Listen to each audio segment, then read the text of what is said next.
주님께서 여러분과 함께 거하는 자녀와 함께 루카가 전한 거룩한 복음입니다. 주님 영광 받으소서.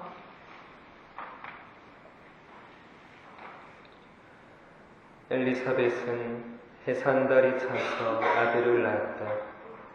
이웃과 친척들은 주님께서 엘리사벳에게 큰 자비를 베푸셨다는 것을 듣고 그와 함께 기뻐하였다.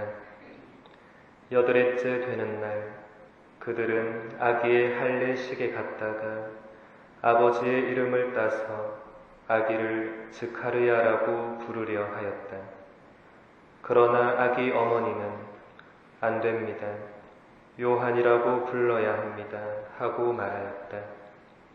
그들은 당신의 친척 가운데에는 그런 이름을 가진 이가 없습니다. 하며 그 아버지에게 아기의 이름을 무엇이라 하겠느냐고 손짓으로 물었다. 즈카르야는 글 쓰는 판을 달라고 하여 그의 이름은 요한이라고 썼다. 그러자 모두 놀라워하였다. 그때 즈카르야는 즉시 입이 열리고 혀가 풀려 말을 하기 시작하면서 하느님을 찬미하였다. 그리하여 이웃이 모두 두려움에 휩싸였다. 그리고 이 모든 일이 유다의 온 산악지방에서 화제가 되었다. 소문을 들은 이들은 모두 그것을 마음에 새기며 이 아기가 대체 무엇이 될 것인가 하고 말하였다. 정녕 주님의 손길이 그를 보살피고 계셨던 것이다. 주님의 말씀입니다. 그리스도님 찬양합니다.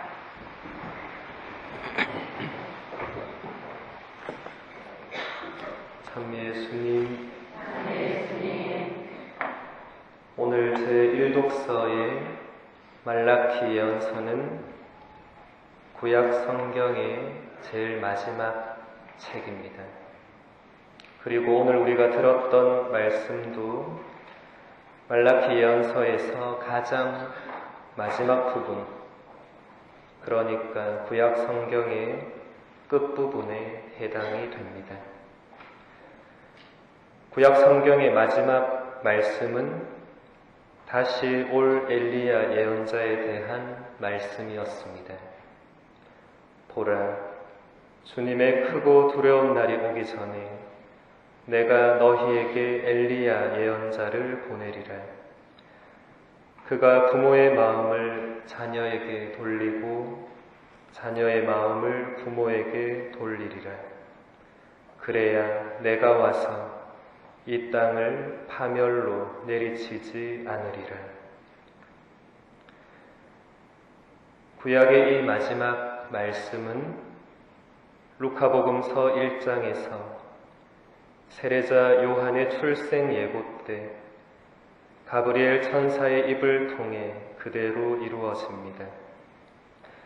가브리엘 천사는 요한의 아버지 즈카르야에게 나타나서 이렇게 말합니다. 두려워하지 마라 즈카르야야. 너의 청혼이 받아들여졌다.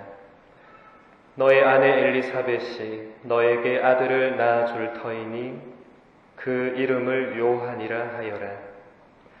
너도 기뻐하고 즐거워할 터이지만 많은 이가 그의 출생을 기뻐할 것이다.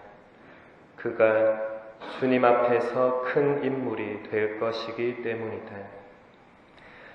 그는 포도주도 독주도 마시지 않고 어머니 태중에서부터 성령으로 가득 찰 것이다.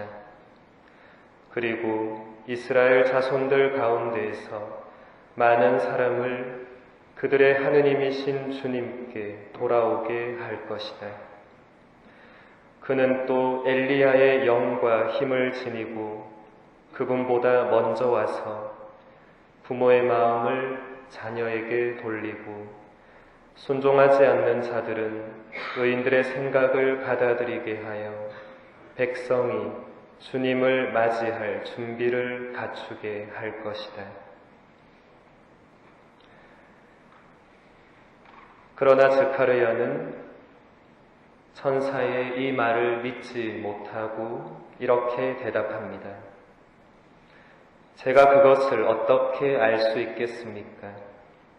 저는 늙은이고 제 아내도 나이가 많습니다. 그러자 천사가 이렇게 말합니다. 나는 하느님을 모시는 가브리엘인데 너에게 이야기하여 이 기쁜 소식을 전하라고 파견되었다.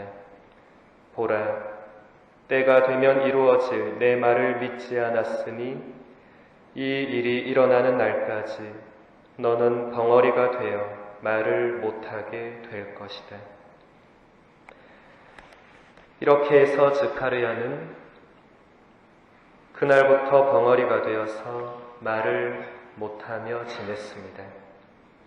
그리고 천사의 예고대로 엘리사벳은 아이를 낳지 못하는 몸이었음에도 불구하고 아기를 잉태하였고 해산달이 차서 아들을 낳았습니다. 사람들이 아버지의 이름을 따서 아기를 스가랴라고 부르려고 하자 엘리사벳은 천사가 알려준 대로 안 됩니다. 요한이라고 불러야 합니다. 라고 말합니다. 그러자 사람들이 스가랴에게 아기의 이름을 무엇이라 하겠느냐고 손짓으로 물었고 스가랴는 글 쓰는 판을 달라고 하여 그의 이름은 요한이라고 썼습니다. 그때 스가랴는 즉시 입이 열리고 혀가 풀려 말을 하기 시작하면서 하느님께 찬미의 노래를 불렀습니다.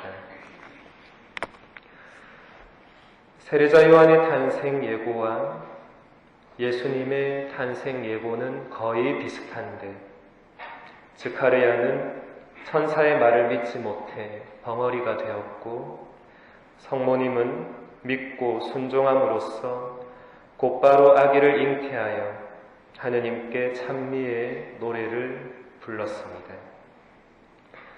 그런데 사실 성경 본문을 유심히 살펴보면 천사의 예고에 대한 스가랴와 성모님의 반응은 같았습니다. 성모님도 처음에는 천사에게 저는 남자를 알지 못하는데 어떻게 그런 일이 있을 수 있겠습니까? 하고 물었던 것입니다. 이 물음에 가브리엘 천사는 성모님을 벙어리로 만드는 대신에 오히려 더 상세하게 설명을 해주었습니다. 왜 가브리엘 천사는 같은 반응을 보였던 두 사람에게 완전히 다르게 대했을까요? 그 이유는 스가랴는 사제였고 성모님은 그저 가난하고 평범한 시골 처녀였다는 사실입니다. 스가랴는 하느님을 섬기는 사제로서 천사의 예고 속에 담겨진 말라키 예언서의 말씀도 다 알고 있었음에도 불구하고 그것을 받아들이지 못했고 성모님은 그냥 평범한 시골 처녀로서 아무것도 모르는 상황에서 순수하게 천사의 그 예고가 어떻게 이루어질 수 있는지를 물었던 것입니다. 그리고 천사의 설명을 듣고 난 뒤 보십시오. 저는 주님의 종입니다. 말씀하신 대로 저에게 이루어지기를 바랍니다. 라는 놀라운 믿음의 대답을 하십니다. 하느님의 말씀을 잘 알고 있으면서도 정작 하느님의 섭리가 펼쳐질 때 그것을 받아들이지 못했던 스가랴와 하느님의 말씀을 잘 모르면서도 하느님의 섭리가 펼쳐질 때 그저 하느님을 향한 깊은 믿음으로 받아들인 성모님의 모습은 우리의 신앙을 돌아보게 만듭니다. 나는 스가랴와 같은 믿음을 가지고 있는지 아니면 성모님과 같은 믿음을 가지고 있는지를 돌아보게 해줍니다.